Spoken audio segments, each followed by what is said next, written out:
it's clear to me that Gen X is being eliminated from big corporate, and here's why. If you're over 40, over 45, you've probably felt it in quarter one. You may have been laid off already. Two, RTOs, disguised as team building collaboration, really a disguised layoff, as well as phantom pips, ageism, all these other things. So if you're feeling it, you know what I'm talking about. But here's the reason why this is happening, and it's all tied to the modern CEO of corporate America.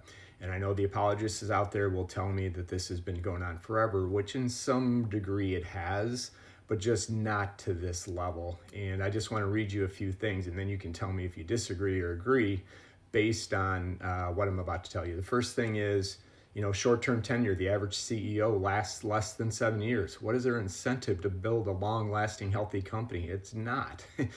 He or she's going to want to get paid as quickly as possible. And how do you do that? Shareholder returns and short-term profits. Two, layoff is a strategy, right? This wasn't a thing even 5-10 years ago. Layoffs were a last-ditch effort in order to save the company, right? You may be failing, a division may be failing, running out of money, et cetera. You had to do that.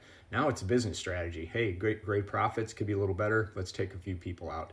Another one is return to office mandates disguised as layoffs. We've already talked about that. It's just a cheaper way to lay people off.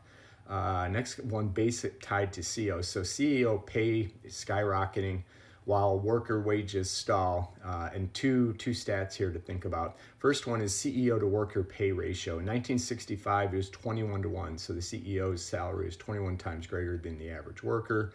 1989, that moved to 61-1.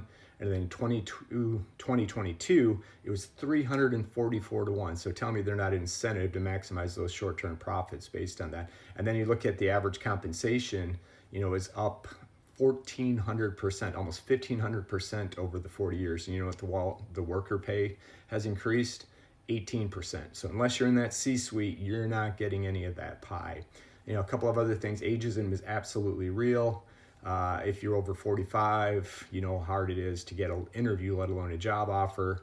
And, the fastest growing group in long-term unemployment, 50 plus, right? The reason is they're expensive, and it ties in perfectly to the profits over people playbook. So I've been looking at a bunch of different things, but then it kind of dawned on me that it is the CEO, obviously it's driving its CEO, shareholders. And this isn't going to change. It's only going to accelerate. They get bolder and bolder with the moves that they're doing. So again, the reason I'm sharing this is if you're still in corporate, especially as a Gen Xer, you need your plan B. And if you don't have one, now is the time to think about one. You don't know where to start. I've got a free community and a starter kit just to help you think through what life outside of corporate looks like. Look, if you're ready to get laid off and then retire, don't check it out. But if you are ready to keep doing it, or you need to do something else, come find us. You can find the link in my bio to all the free tools. And as usual, if you're still in corporate, good luck.